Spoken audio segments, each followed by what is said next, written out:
ప్రధాని కావాలి, మీరు ప్రధాని కావాలి ఎవరంటున్నారు? రేవంత్ రెడ్డి. ఎవరిని అంటున్నారు? రాహుల్ గాంధీని అంటున్నాడు. దేశం కోసం ఈ ప్రతిపాదనకు ఓకే చెప్పండి.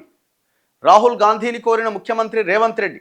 సానుకూలంగా స్పందించిన రాహుల్ గాంధీ మోదీపై యుద్ధానికి సిద్ధమంటూ ప్రకటన. తెలంగాణ, ఆంధ్రప్రదేశ్ డీసీసీ అధ్యక్షులతో సమావేశంలో ఆసక్తికర పరిణామం.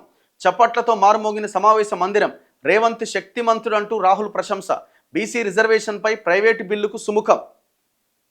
ప్రైవేట్ బిల్లు పెడతారట, ఏది? బీసీ రిజర్వేషన్ల మీద. ఇప్పుడు 2 బిల్లులు పంపించారు కదా ఇక్కడి నుంచి.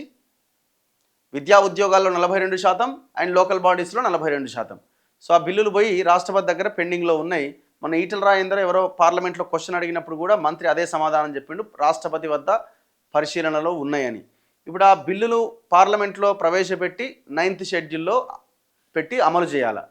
ఇప్పుడు వాళ్ళు పెట్టట్లేదు, బీజేపీ వాళ్ళు. వీళ్ళట ఒక ప్రైవేట్ బిల్లుని పార్లమెంట్లో పెట్టబోతున్నారట. చూడాలి మరి ఏం చేస్తారన్నది. అది పక్కన పెడితే ప్రధానమంత్రి కావాలి మీరు అన్నారట. సరే నేను ప్రయత్నం చేస్తా అంటే ప్రధానమంత్రి అభ్యర్థిగా ముందే ప్రకటించడం అన్నట్టు. సరే నేను ఆలోచిస్తా, సానుకూలంగా స్పందించినట్ట, చప్పట్లతో మారుమోగిందట. రేవంత్ రెడ్డి పతార పైన ఎవరెస్ట్ శిఖరం అంతా పోయిందట. అయితే సమావేశం అన్నాడట రేవంత్ రెడ్డి శక్తిమంతుడు అన్నాడట రాహుల్ గాంధీ. మరి శక్తిమంతుడేగా, ఒక్క మంత్రి మీద పట్టు లేదు. ఏ మంత్రికి ఆ మంత్రికి దుకాణం అప్పచెప్పిండు. ఆడ తుమ్మల నాగేశ్వరరావు, పొంగులేటి శ్రీనివాసరెడ్డి కలిసి 1000 ఇల్లు కొట్టిర్రు. ఎంత మామూలు శక్తిమంతుడు కాదు కదా. ఒక్క ఐఏఎస్ ఆఫీసర్ అన్న రేవంత్ రెడ్డి చెప్పినట్టు వింటుండా? ఒక్క రేవంత్ రెడ్డి మనం అనుకున్నది, రేవంత్ రెడ్డిని గెలిపించడంలో అందరూ భావించింది ఏంది? ఏ కోణంలో రేవంత్ రెడ్డిని చూసిర్రు? రేవంత్ రెడ్డి పవర్ఫుల్ అని చూసిర్రు. రేవంత్ రెడ్డి ఏ నిర్ణయమైనా తీసుకోగలడు అన్న కోణంలో ప్రజలు ఓట్లేసిర్రు. ముఖ్యమంత్రిగా ఆయనని దేనికోసం ఎన్నుకున్నారు? ప్రజల ఆలోచన ఏంది? ఈజ్ అ పవర్ఫుల్ మ్యాన్ అని అనుకున్నారు. కానీ ఒక్క ఐఏఎస్ కూడా ఈయన చెప్పినట్టు ఈయనటోడు లేడు. ఐఏఎస్లోకి గట్టిగా చెప్పే ఆలోచన కూడా రేవంత్ రెడ్డికి లేదు. ఇక మంత్రులు అంటారా, మంత్రులు ఒక్కొక్క ఆయన ఒక్కొక్క దగ్గర కట్టేసుకున్నారు. ఆయన తుమ్మల నాగేశ్వరరావు వింటాడా, ఉత్తమ్ కుమార్ రెడ్డి వింటాడా, బట్టి విక్రమార్క వింటాడా, ఇంకెవరైనా వినే అవకాశం ఉందా? ఎవరి దుకాణం వాళ్ళదే. కనీసం ఈయన ఇగో ఇది తప్పు అని చెప్పేటువంటి పొజిషన్లో కూడా లేకుండా పోయింది. అంత శక్తివంతుడు అయిపోయింది. తేలిపోతున్నాడు రోజు రోజుకి. వచ్చే లోక్సభ ఎన్నికల్లో కాంగ్రెస్ పార్టీ ప్రధాని అభ్యర్థిని తానే అన్న సంకేతాన్ని లోక్సభలో ప్రధాన ప్రతిపక్ష నేత రాహుల్ గాంధీ ఇచ్చారు. దేశం కోసం రాహుల్ గాంధీ ప్రధానమంత్రి కావాలని, ప్రధాని అభ్యర్థి బాధ్యతలు తీసుకునేందుకు ఆయన అంగీకరించాలని రాష్ట్ర ముఖ్యమంత్రి రేవంత్ రెడ్డి కోరారు. వికారాబాద్ జిల్లా అనంతగిరి హిల్స్లో సోమవారం జరిగిన డీసీసీ అధ్యక్షుల శిక్షణా కార్యక్రమంలో రేవంత్ రెడ్డి మాట్లాడుతూ, ఇది తాను ఒక ముఖ్యమంత్రిగా కాకుండా కాంగ్రెస్ పార్టీ కార్యకర్తగా కోరుతున్నా.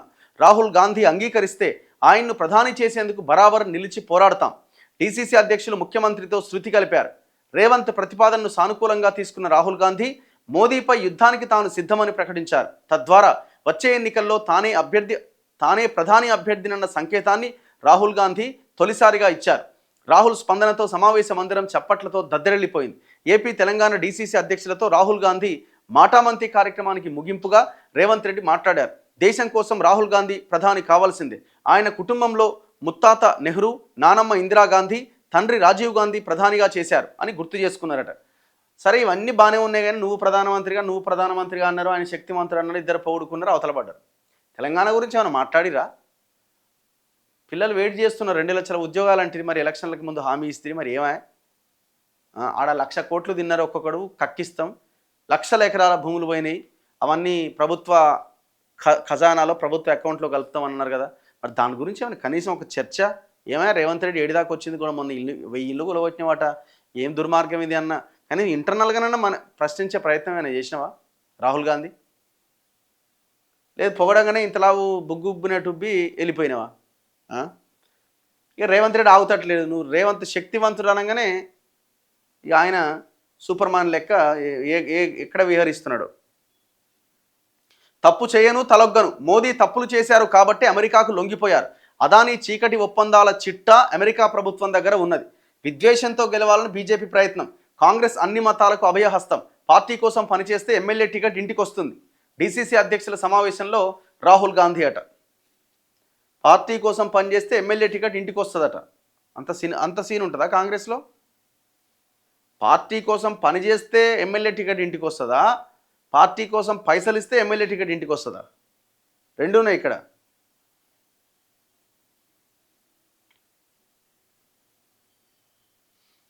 సో ఇట్లా నిన్న ఈ సమావేశం జరిగిందట.